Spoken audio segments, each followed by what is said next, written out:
Julius Caesar said, "Men believe willingly what they want to believe." And I think that there is not a more fitting quote for this book that I'm actually reviewing. So this is The War for Gaul, also known as the Commentarii. These are the letters from Julius Caesar back to Rome during his campaign in Gaul. And this one is the translation by Dr. James O'Donnell, who, as of recently, I'm not sure if that's changed, was a librarian for Arizona State University. And I actually had a chance to sit down with him in one of my classes about early Roman civilization and ask him direct questions about why his translation was different than most others. And one of the big takeaways, I think, is he sees it for what I personally believe it was as well. So during, set the time and context, the triumvirate's going on. You have Julius Caesar, Marcus Crassus, and Pompey Magnus working together, but also trying to maintain their own top positions within the triumvirate. And Caesar leaves Rome and goes to Gaul.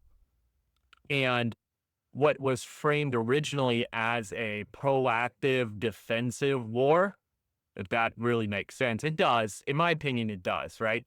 If you beat the enemy before he has a sword, you've prolonged or cut off a future conflict. So Caesar goes to Gaul to win military fame because this is one of the top ways to do it. Marius, um, and many others who actually fought and won victories, Scipio Africanus, they all became ingratiated in Roman society and legend.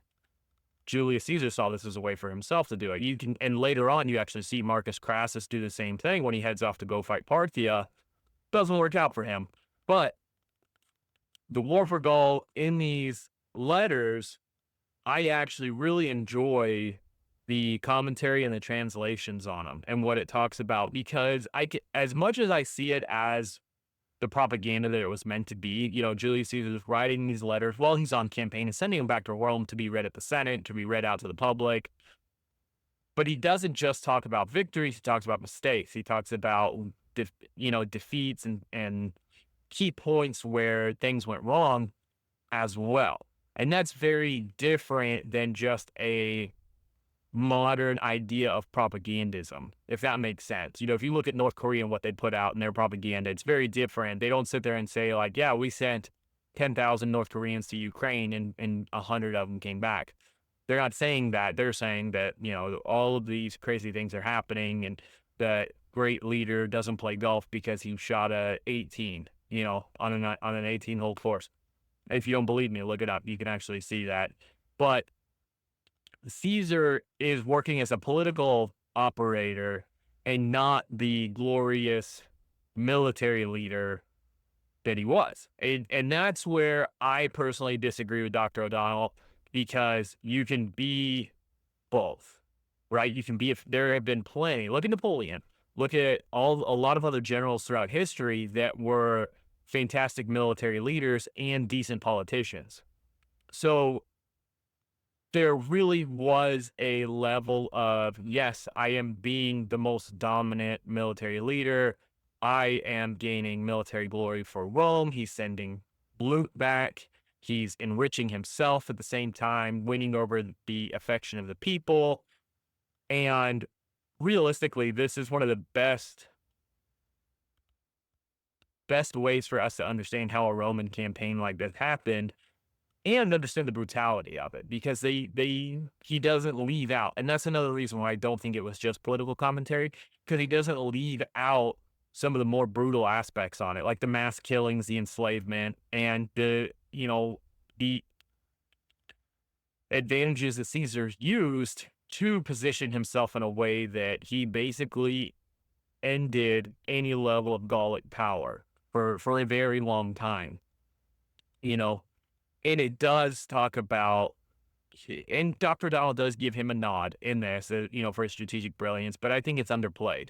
I think it leans more into, pointing out that this was all political and this was this. But truthfully, I don't think that you could have major victories, major military victories on a campaign if you were focused on the political aspects of it. We've seen, I mean, there's been movies and documentaries and things like that where we talk about the political chokehold on modern militaries.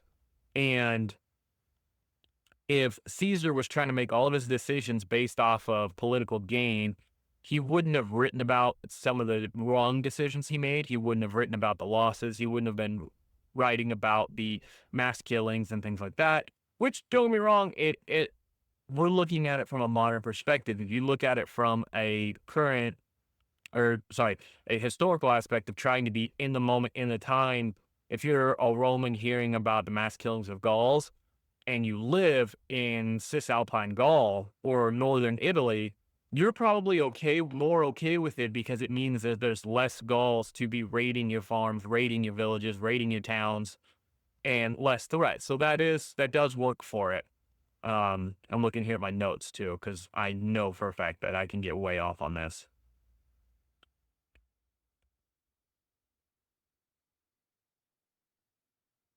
So this book in general, I think anybody can read it. You don't have to be, it's not a, as much as an academic translation of it and a commentary on it, you can be an average reader or someone who just enjoys historical readings in general and really absorb it, and not just absorb it, but um, get something out of it. Just to kind of give you a little bit, we can talk about, I'm just going to take one expert right this. After taking several towns, Caesar realized the effort was going nowhere. The enemy couldn't be harmed or kept from escaping towns we captured.